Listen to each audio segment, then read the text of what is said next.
तो खालिस्तानी समर्थक अमृतपाल को गिरफ्तार किया गया है। 27 घंटे का वक्त बीत चुका है और इस वक्त असम की डिब्रूगढ़ जेल में कैद है अमृतपाल। इसी से जुड़ी हुई बड़ी खबर इस वक्त की आप जानिए। डिब्रूगढ़ जेल में अमृतपाल जो कैद है वहां उससे आज पूछताछ हो सकती है। सूत्र ये जानकारी दे रहे हैं अमृतपाल से आईबी और एनआईए दोनों बड़ी एजेंसियां पूछताछ की तैयारी में हैं। अमृतपाल से पूछताछ होगी। आज से ही पूछताछ का सिलसिला शुरू होगा। अमृतपाल जो असम की डिब्रूगढ़ जेल में रखा गया है, सॉलिटरी सेल में वहां पर अमृतपाल को रखा गया है और अमृतपाल से एनआईए और आईबी दो एजेंसियां जांच और पूछताछ की तैयारी में जुट गई। और आइए अब आपको सीधे लेकर चलेंगे हमारे सहयोगी अंकित गुप्ता डिब्रूगढ़ से इस वक्त हमारे साथ मौजूद है, आप देख सकते हैं। और साथ ही पंजाब के मोगा से दीपक रावत इस वक्त हमारे साथ मौजूद है। पहले आपको अंकित गुप्ता के पास लेकर चलेंगे और जरा जानेंगे अंकित गुप्ता से कि आखिरकार पहली रात डिब्रूगढ़ की जेल में खालिस्तानी समर्थक अमृतपाल की कैसी कटी। सूत्र क्या जानकारी दे रहे हैं, रात में सो पाया या नींद पूरी तरीके से उड़ गई? अंकित, रोमाना काफी देर तक तो नींद उड़ी रही। जो सूत्र यही इशारा कर रहे हैं कि काफी बेचैनी वाली रात गुजरी है, क्योंकि शुरुआत में जब उसको खाना दिया गया तो उसने खाना भी नहीं खाया, बाद में काफी देर बाद खाना खाया, लेकिन वो काफी देर तक जागता रहा है। ये वो डिब्रूगढ़ जेल है जो कि जो है सन 1859-60 में बनाई गई थी और जो पूरी रात है उसकी बेचैनी में ही गुजरी है, क्योंकि उसको पता है कि अब वो यहाँ पर पहुंच गया है तो उस पर शिकंजा भी कसा जाएगा। और जिस बात का आपने जिक्र किया ना कि आने वाले दिनों में एनआईए और आईबी यहाँ पर आएंगे, पूछताछ करेंगे और उससे हर एक सवाल का जवाब मांगेंगे कि आखिर वो किसके इशारे पर काम कर रहा था, भारत पहुंचा तो क्यों पहुंचा, उसका मददगार कौन है, फंडिंग कहां से आती थी और उसकी जो है पूरी ये जो साजिश थी उसमें कौन कौन से किरदार हैं, क्योंकि आईएसआई का भी नाम सामने आया था। तो वो तमाम सवाल हैं जिनका जवाब मांगा जाएगा डिब्रूगढ़ की इस जेल में जो बंद है अमृतपाल उससे। जी मैं आपके पास लौटूंगी अंकित गुप्ता। तो कुल मिलाकर वो कौन कौन से सवाल जिसके जवाब अब इस खालिस्तानी समर्थक अमृतपाल को देने ही होंगे, इन पर भी आगे जरा विस्तार से बात करेंगे। लेकिन इस बीच एक और बड़ी खबर आपको बता देते हैं। अमृतपाल को डिब्रूगढ़ जेल के सॉलिटरी सेल में रखा गया है। सॉलिटरी सेल के मायने क्या होते हैं ये आप जानिए, यानी कि एक ऐसी जगह जहां अमृतपाल अकेला है, अमृतपाल के अलावा और कोई कैदी उसके साथ नहीं है। और जान लीजिए ये सच्चाई भी कि ये वही सॉलिटरी सेल है जहां पर इससे पहले उल्फा से जुड़े उग्रवादियों को रखा जा चुका है। तो मतलब यहां पर सुरक्षा कितनी चाक चौबंद और पुख्ता होगी, इस बात का भी आप अंदाजा लगा सकते हैं। और कैसे खालिस्तानी समर्थक अमृतपाल को सॉलिटरी सेल में रखा गया है, उसके पीछे के मायने क्या हैं, इसके बारे में भी आगे आपको और जानकारी दूं मैं। लेकिन उससे पहले यह भी जान लीजिए कि अमृतपाल की तरह ही डिब्रूगढ़ जेल में उसके 9 साथी भी मौजूद है इसी डिब्रूगढ़ जेल में, जिन्हें पंजाब पुलिस ने एनएसए के तहत गिरफ्तार पहले किया था। उन्हें भी अमृतपाल की तरह डिब्रूगढ़ जेल में ही भेजा गया था। तो इस वक्त डिब्रूगढ़ जेल में खालिस्तानी समर्थक अमृतपाल सिंह कैद है, जिसे कल ही गिरफ्तार किया गया और कल ही पंजाब से असम की डिब्रूगढ़ जेल में शिफ्ट किया गया। और उसके साथ जेल में उसका सबसे करीबी माने जाने वाला पपलप्रीत सिंह भी, जिसे 10 अप्रैल को अरेस्ट किया गया था। डिब्रूगढ़ जेल में दलजीत कलसी भी बंद है, जो अमृतपाल और उसके संगठन के फाइनेंस का पूरा काम देखता था। अमृतपाल के साथ जेल में उसके सहयोगी बसंत सिंह, गुरमीत सिंह बुखनवाला, भगवंत सिंह, हरजीत सिंह, कुलवंत सिंह धालीवाल, गुरिंदर सिंह पाल और वरिंदर सिंह भी इसी जेल में बंद है। और इसीलिए महत्वपूर्ण यह हो जाता है कि अमृतपाल को सॉलिटरी सेल में रखा गया है। सीधे आपको लेकर चलते हैं फिर से हमारे सहयोगी अंकित गुप्ता इस वक्त हमारे साथ मौजूद हैं। अंकित, तमाम जो सहयोगी जिनको गिरफ्तार किया गया था इस पूरे मामले में, वो भी यही असम की डिब्रूगढ़ जेल, और यही वजह है कि अमृतपाल को सॉलिटरी सेल में रखा गया है। जी बिल्कुल, देखिए सॉलिटरी कंफाइनमेंट में इस वजह से रखा गया है जिससे कि एक तो उसकी सुरक्षा के लिहाज से, जिससे कि उसको किसी तरीके का सुरक्षा को लेकर के सवाल ना उठे, क्योंकि जो जिस तरीके से कट्टर मानसिकता के साथ में वो जो भारत में पहुंचा, पंजाब में पहुंचा, वहां का माहौल खराब करने की कोशिश की, तो ऐसे में उसकी सुरक्षा भी जरूरी है। इसी वजह से उसको सॉलिटरी कंफाइनमेंट में रखा गया। दूसरी चीज, उसके जो 9 साथी हैं वो भी यहाँ पर मौजूद हैं और कहीं ऐसा ना हो कि आने वाले वक्त में वो उनसे जो चर्चा करे, कुछ रणनीति तैयार करे, लिहाजा ये भी सुनिश्चित करने की कोशिश की जा रही है कि जब जांच एजेंसियां यहां पर पहुंचे तो कहीं ऐसा ना हो कि वो सोची समझी रणनीति के तहत उनको जवाब दिए जाएं। इसी वजह से अमृतपाल सिंह को अलग सॉलिटरी कन्फाइनमेंट में रखा गया है, सॉलिटरी सेल में रखा गया है। तो दूसरे जो बाकी के जो 9 साथी हैं उनको अलग सेल में रखा गया है और इसी वजह से अमृतपाल सिंह एकदम अकेला है। जी बिल्कुल, रहिए मेरे साथ, मैं लौटूंगी आपके पास। तो ये तमाम खालिस्तानी समर्थक भले ही डिब्रूगढ़ की एक ही जेल में कैद हैं, लेकिन सब अलग अलग रखे गए हैं। अमृतपाल और उसके 9 साथी अलग अलग सेल में हैं और ये एक दूसरे से मुलाकात तो क्या बात तक नहीं कर सकते, नजरों से भी एक दूसरे को नहीं देख सकते, किसी को भी सेल से बाहर निकलने की इजाजत नहीं, खाना खाने के लिए भी किसी को बाहर आने की इजाजत नहीं, सबको खाना भी इन्हीं की इसी सॉलिटरी कन्फाइनमेंट सॉलिटरी सेल में ही पहुंचा दिया जा रहा है। अमृतपाल और उसके साथियों पर पल पल पैनी नजर बनाए रखने के लिए सीसीटीवी कैमरे इस पूरे जो डिब्रूगढ़ जेल है जहां पर ये हाई सुरक्षा वाले सॉलिटरी सेल्स हैं, यहां पर इंतजाम किए गए हैं। और जानकारी के लिए सीधे आपको लेकर चलेंगे, अंकित गुप्ता इस वक्त हमारे साथ मौजूद हैं। अंकित, ये डिब्रूगढ़ जेल के अंदर हिस्सा जो है जहां पर ये सॉलिटरी सेल है, जहां पर कन्फाइन किया गया है अलग अलग इन खालिस्तानी समर्थकों को, सवाल मेरा ये कि जरा उसका एक नक्शा दर्शकों के सामने आप खींच दीजिए ताकि दर्शक समझ पाएं किस तरीके से अमृतपाल और उसके ये खालिस्तानी समर्थक साथी सब भले ही एक जगह हैं लेकिन एक दूसरे से पूरी तरीके से कट ऑफ। बिल्कुल रोमाना, उसके लिए पहले आपको यहाँ की तस्वीरें दिखाना जरूरी है। देखिए ये जो जेल है जो कि 1859-60 में बनाई गई थी, यानी कि 163 साल पुरानी जेल, ये जो है क्यों इतना सुरक्षित मानी जाती है पूर्वोत्तर राज्यों के हिसाब से और भारत में भी ये इतनी सुरक्षित जेल क्यों मानी जाती है? देखिए सबसे पहले यहाँ पर जो सुरक्षा है, आपको जो सामने नजर आ रहे हैं ये आसाम पुलिस के ब्लैक कैट कमांडोज हैं। उसके अलावा आसाम पुलिस के जो जवान है वो यहाँ पर तो तैनात है ही, सीआरपीएफ को भी तैनात किया गया है और उसके बाद में जेल प्रशासन की अपनी सुरक्षा यानी कि 4 लेयर सिक्योरिटी है। और ये जो पूरा रास्ता है इसमें जगह जगह पर जैसे ही आप अंदर दाखिल होंगे सीसीटीवी कैमरे लगे हुए हैं और खास तौर पर जहां पर सॉलिटरी कन्फाइनमेंट में जहां पर अमृतपाल को रखा गया है उसकी जो सेल के आसपास तो कई सारे कैमरे सीसीटीवी रखे गए हैं। इतना ही नहीं, एक वार्डन लगातार निगरानी 24 घंटे निगरानी करते हैं उस सॉलिटरी कन्फाइनमेंट सेल की कि कहीं ऐसा ना हो वो खुद को नुकसान पहुंचाने की कोशिश करे या किसी और साजिश को अंजाम देने की कोशिश करे और इस वजह से लगातार नजर रखी जाती है।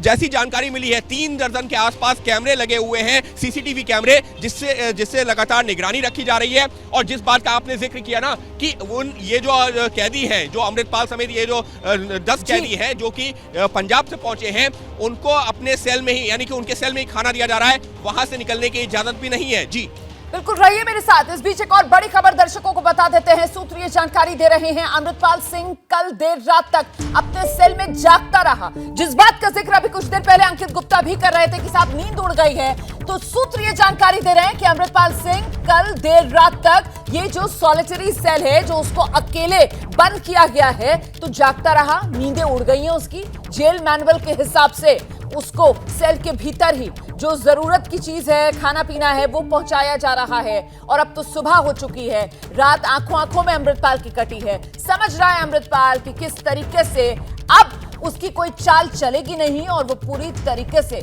पुलिस के शिकंजे में आ चुका है। यही है इस वक्त की सबसे बड़ी हकीकत अंकित गुप्ता। बिल्कुल रोमाना, और समझा भी जा सकता है। देखिए अमृतपाल जो पुलिस से लगातार एक कदम आगे चल रहा था, लेकिन यहां पर जब जो पुलिस का सुरक्षा जांच एजेंसियों का जो घेरा बना है उसमें वो फंसा है और उसके बाद में आखिरकार पहुंच चुका डिब्रूगढ़ जेल में। और कल की रात में जब उसको यहां पर लाया गया, उसका मेडिकल चेकअप करवाने के बाद में जब उसको सॉलिटरी कन्फाइनमेंट में भेजा गया है, हो सकता है कि उसके जहन में ये हो कि उसके बाकी साथी यहाँ पर है, उनसे मुलाकात हो जाएगी या फिर उनको वो देखेगा, आसपास जो बातचीत होगी। लेकिन जी नहीं, जब उसको सॉलिटरी कन्फाइनमेंट में भेजा गया है तो आसपास कोई नहीं था, 4 दीवारी और सामने जो सिर्फ एक जो जेल के जो सुरक्षाकर्मी वो खाना वहीं से मिल रहा है, यानी कि वो आसपास अपने ज्यादा लोगों को देख नहीं पा रहा है और इसी वजह से उसकी जो रात थी वो बेचैनी में गुजरी है। संभवतः इस वक्त उसके दिमाग में काफी सारे सवाल खुद भी होंगे कि आखिर अब यहां से आगे का क्या रास्ता। जी आप रहिए मेरे साथ, मैं लौटूंगी आपके पास। तो पल पल की जानकारी, हर अपडेट आप तक पहुंचा रहा है एबीपी न्यूज। और इस बीच अब पंजाब में आपको लिए चलते हैं क्योंकि पंजाब में पुलिस अलर्ट पर है। कड़ी सुरक्षा, खासतौर से जो संवेदनशील जगह हैं वहां पर पुलिस मुस्तैदी से इस वक्त तैनात है। अमृतपाल सिंह, पंजाब से ही अमृतपाल की गिरफ्तारी होती है। वो अमृतपाल जो 18 मार्च से फरार चल रहा होता है और आखिरकार 36 दिन से फरार चल रहे अमृतपाल को 23 अप्रैल को गिरफ्तार किया जाता है पंजाब से, जिसके बाद अभी पंजाब में किस तरीके के हालात हैं सुरक्षा को लेकर, खासतौर से क्या कुछ संवेदनशील जगह जिनको पंजाब पुलिस की तरफ से चिन्हित किया गया है और वहां पर खास इंतजाम सुरक्षा के किए गए हैं, हर अपडेट के लिए सीधे आपको लेकर चलते हैं। मेरे सहयोगी दीपक रावत पंजाब के मोगा से इस वक्त मौजूद हैं। दीपक, बताइए जरा। जी रोमाना, जिस तरीके से आपने बताया कि अमृतपाल की गिरफ्तारी यहां से हुई है मोगा से, तो इसलिए जगह जगह पर अभी भी पुलिस की तैनाती है। ये जो तस्वीर हम दिखाते हैं, एक गांव है, ये गांव दरअसल वही गांव है, रोड़े गांव, जहां से अमृतपाल की गिरफ्तारी हुई है।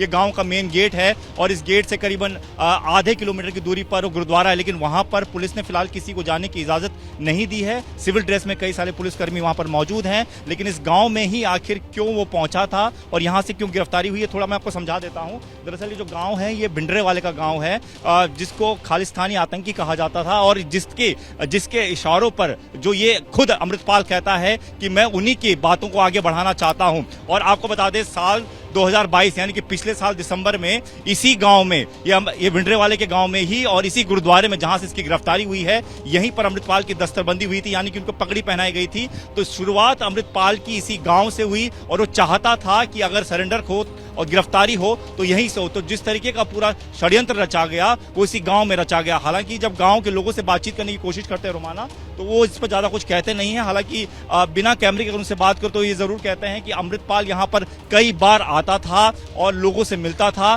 कई लोगों से बातचीत होती थी और यही वजह है कि अभी भी जांच एजेंसियों के कुछ लोग इस गांव में मौजूद हैं, लोगों से पूछताछ कर रहे हैं, उसके कनेक्शन खंगालने की कोशिश की जा रही है।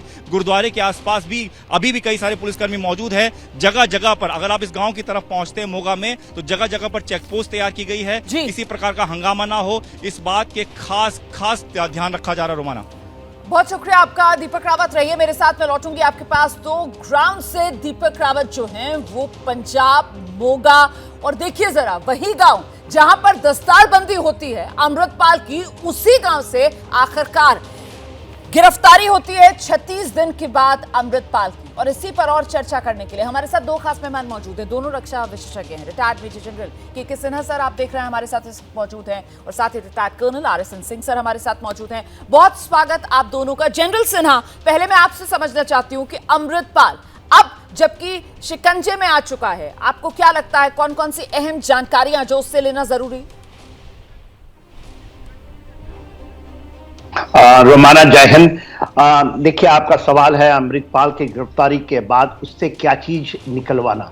सबसे बड़ी कड़ी जो है, देखिए पूरे जो खालिस्तान की यदि आप पूरी हिस्ट्री को उठा के देखें, जो कि 80 से दशक से चला है और अभी हम आ चुके हैं, और उसने अपने रूप को बदला है।